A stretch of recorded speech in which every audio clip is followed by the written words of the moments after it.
What's up, everybody? You are tuned into the Medical Minute with Dr. Jess, and as I stated last week, I'm here to shine some light and sprinkle some real-life application ideas on medical topics that matter to you. I record every Wednesday at 2 p.m. at the University of Houston, so if you have any questions for me, please stop by Coug Radio on the second floor of the UC North, or hit me at Dr. Jess. That's ERDR Jess on Instagram, Facebook, or Twitter. So last week I told you guys a little bit about me, and then we jump right into some topics on STDs, how to detect them, and where to go to get treated. After the segment aired, I got some questions from you all in regards to that episode and beyond. And by beyond, I mean some of y'all must think I'm like a sex specialist or something, which I'm not, but I'm here to maybe give you the medical side of a lot of the questions that you guys may have. So I don't have all the answers, but I can definitely answer some of them to the best of my ability. So when I was in school, I was told not to be shy about asking questions, because if one person asks, there's always someone else that has the same question. So because the Medical Minute with Dr. Jess was created to be a resource for you guys in terms of health questions and any pre-med questions that you pre-med folks may have out there, and because you all's questions were actually so good, I'm actually going to spend this segment addressing some of you all's questions. So let's get into it. So the first question that came up following last week's episode was, how can I, as a non-UH student, find resources for STD clinics? So like I said before, I had actually polled quite a few college students, freshmen, sophomores, juniors, seniors from different universities, not just University of Houston, regarding questions that they had. And of course they tuned in too. And the only resources that I gave out last week was for the University of Houston students and Houston students. So that is my bad. I should have provided you all with that info last week, or at least how to obtain that information. So obviously this is something that is going to vary from region to region. So I believe the best way for you to identify where a clinic is near you is to Google it. So if you Google STD clinics near me or free STD clinics near me to try to figure out where the resources are in your community, I think that would be most helpful for you.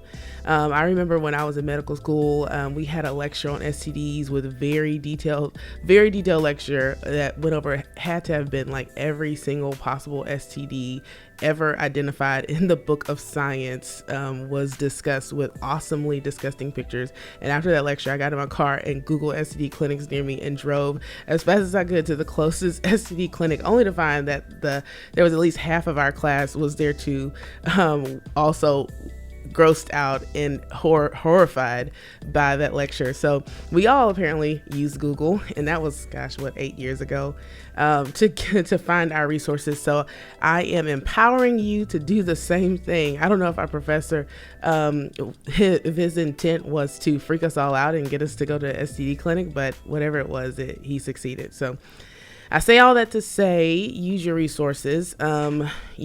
Basically use your phone and use Google for everything else. So use it for this too. So sorry, it will be really difficult for me to go in and find resources for every single city, for every single student that reached out. So I would definitely say, use Google and just Google STD clinics near me or free STD clinics near me to find your resources. And then of course, if you're on a college campus, your college campuses also have health clinics just like the University of Houston does, but that cost and the fees are going to vary from university to university. So yes, use your resources. The next question, I did bring up the topic of insurance and how to get treated if you are concerned about it showing up on your parents' insurance bill. So yes, somebody did actually reach out and said, if I use my parents' insurance to pay for my STD check, will it show up in the statement that goes to their house? Which is a great question. So the short answer to that is maybe. It depends on the insurance company that you're using and where you're being treated. So sometimes if it may show up as some generic item on the statement, like lab, other times it may actually show up as the actual item that was checked. So it may show up as GC, like gonorrhea, chlamydia. It may show up as HIV or herpes or syphilis or, trichomonas or whatever the case may be. And by the way, we didn't talk about trichomonas last week, but if you hit me on at Dr. Jess, Dr. Jess, I do plan on going over the other STDs that are less common that we didn't, cover, that are also, however, very important. So, so the short answer is I can't really give you an answer because it varies from clinic to clinic and from insurance company to insurance company. So it may show up as lab. And then again, your parents may ask, well, what is this lab that, you went and got done at wherever? So, it's not, if you're on your parents' insurance, nothing is going to be completely confidential. So you just got to be cautious of that. Again, if you use some of the free resources or other resources, or if you're paying out of pocket, you don't have to worry about that issue. So I would definitely recommend, check out the podcast from last week and go through some of the free resources, especially for the Houstonians that I provided, that I looked into for you guys. So next question, what is discharge? So I used the word discharge quite a bit in the last episode. Thank you to the person that sent me this question, because part of me starting the show is to learn how to write and speak to the masses, meaning folks without a medical or science background.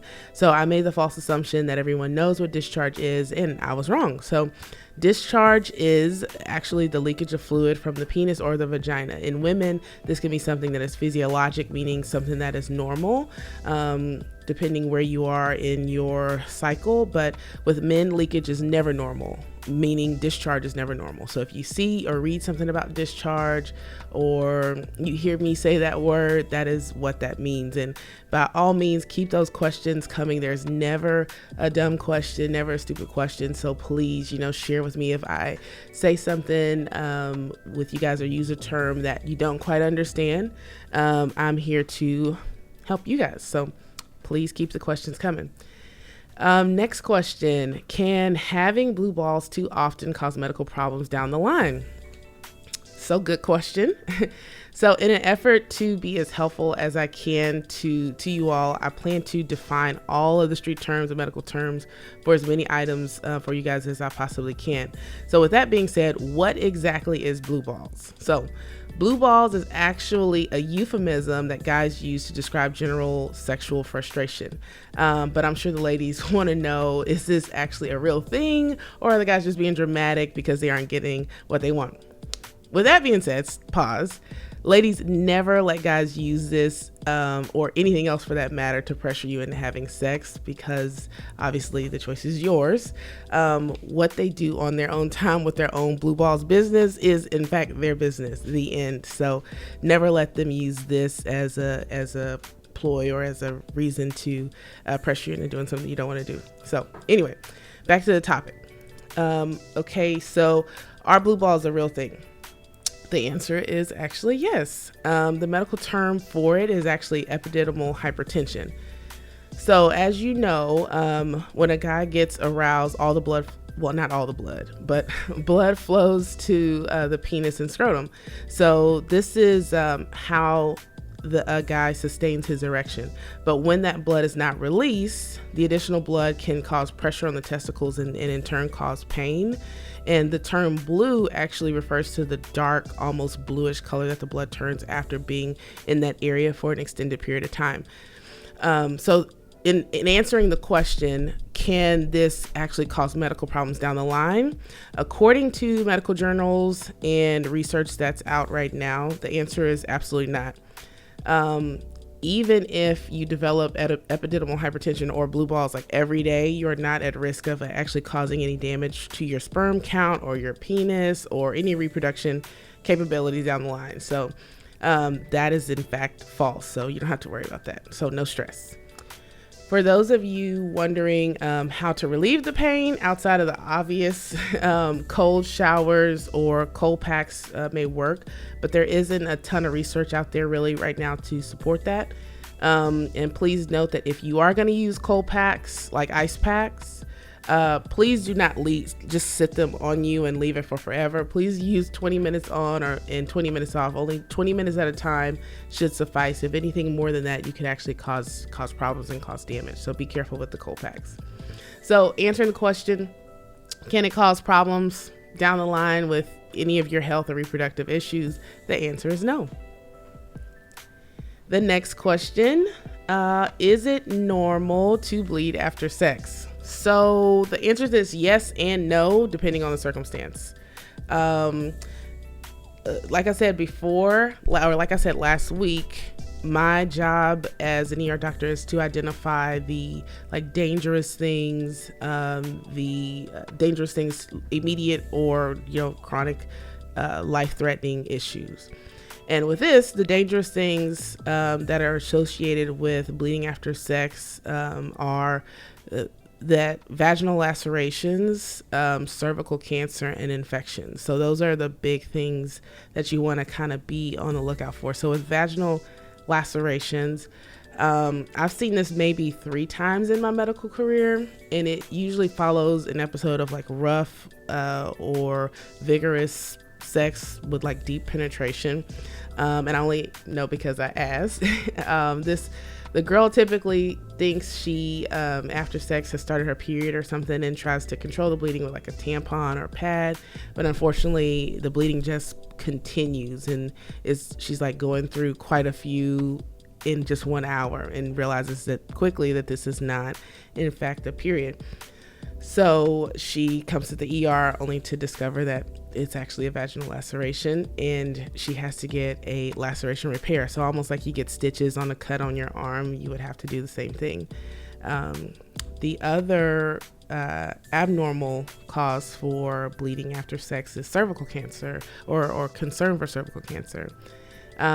This is another unfortunate, unfortunate source. So if a patient is developing cervical cancer, or if there's a possibility of cervical cancer there, the cervix actually becomes friable, meaning it's easily irritated and more vulnerable to bleeding and inflammation and tearing. So when a woman with a friable cervix has sex, it causes irritation to the cervix, which results in bleeding. And that's where, that may come in when the woman notices after sex. So the other cause is infection. So like we talked about last week, one of the symptoms of STDs is bleeding. And this typically happens when the vaginal tissue becomes inflamed in the presence of infection, and sex, of course, can cause more friction of that already inflamed tissue, which in turn can result in bleeding after sex. So be cautious of those, I guess, top 3 things that can potentially cause an issue or is an issue for bleeding after sex. If you are having bleeding after sex, obviously I can only give advice over the radio. You may want to still reach out to your UH clinic or whatever clinic is on your campus, and or your GYN, just to run it by them, and so they can do a more thorough exam to make sure that there's nothing more serious there. Next question. I douche every day, but I still smell bad down there. What is going on? So, or what do I need to do to fix this? Is what they said. Sorry, hit the mic. So the answer to that is stop douching so much. I actually get this question a lot in the ER. So douching can actually change the necessary balance of the vaginal flora, and by vaginal flora I mean the good bacteria that live in your vagina, and it can actually cause a change in pH of your vagina, which is also necessary in keeping you healthy. So a healthy vagina actually has both good and harmful bacteria that help to maintain the pH to protect you from infections. When you douche, you wash out the good bacteria and cause an overgrowth of the harmful bacteria, and in turn it throws off the normal pH of your vagina. So this can lead to yeast infections or something called bacterial vaginosis, which is like a bacterial, just basically like it says, a vaginal bacterial infection. But even worse, if you already have a vaginal infection, douching can push that bacteria into the female parts, like the fallopian tubes and uterus, ovaries, and it can lead to something called PID, or pelvic inflammatory disease, which can actually cause severe infection throughout the rest of your body called sepsis if it goes untreated. So when women ask me about douching and why it's even sold in stores, if it's just all that bad, I guess folks' natural response to something that they feel is unclean or dirty is to wash it. And, obviously there's some folks out there that are capitalizing on that thought. So if you feel like something is off down there, I would start by getting to a clinic and maybe getting tested, or getting to your GYN so they can do a more thorough exam on you. And then I guess to answer, should you not douche at all? So that's kind of a tricky question. Obviously, you guys have heard how I feel about it, but if you're going to douche, I would recommend limiting it to like douching after your period, if you're gonna do it even at all. The next question. So yeah, is there something I can do to make my penis bigger? Okay. The short answer is yes. The realistic answer for you as a college student is you can't afford it. There are quite a few like old wives' tales and gimmicky things out there on how to enhance your package, but the truth is, from a medical standpoint, these are just money grabs and they don't really work. So sorry, fellas. The procedures that have been proven to actually yield results require surgery or implants, pumps and injections of medications and stuff like that, and usually cost like tens of thousands of dollars. And then even after that, or after the procedure, you're still at risk of getting an infection and all other types of side effects that can potentially put you at risk. So definitely proceed with caution. The bottom line is, if she doesn't love you for you, maybe you don't need her. So I don't know. So take that, use your own discretion in that after you start making money. Can I get pregnant if I have sex while I'm on my period? So yes. Technically, according to the woman's menstruation and ovulation cycle, the answer should be no, but the body is a tricky thing. So typically after your period ends, there are a few days that go by before you ovulate. Meaning or ovulate is a term used to describe the release of the egg from the ovaries, which is the window when most women get pregnant. But sometimes when women think that they're on their period, it may not actually be a period. It may be breakthrough bleeding, which may, of course, in turn, not really go with a typical ovulation or menstruation cycle. Like I said, body is a tricky thing. So I would say yes to that. Technically, of course, no, according to science, you're not supposed to be getting pregnant on your period. But you got to be cautious with these type of things. And, I just got to say yes to that. If I have a urinary tract infection, is it okay to have sex while I have the UTI, or while I'm being treated for the UTI?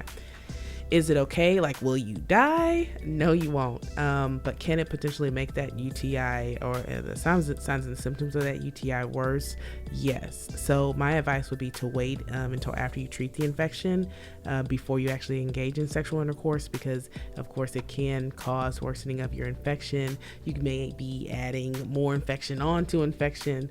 You may spread the infection to your spouse, and on top of that, it's painful. So just hold off, take those antibiotics for 3 to 5 days, and then make sure all your symptoms have resolved before engaging in sex again. So just pause for the cause. This has been the Medical Minute with ER Dr. Jess. Tune in next week when we talk about how to maintain a healthy balance between school, work, and social life. As usual, hit me up at ER Dr. Jess, that's ERDR Jess, on Instagram, Facebook, or Twitter with any questions you may have for next week's episode. And I'll see you guys next week.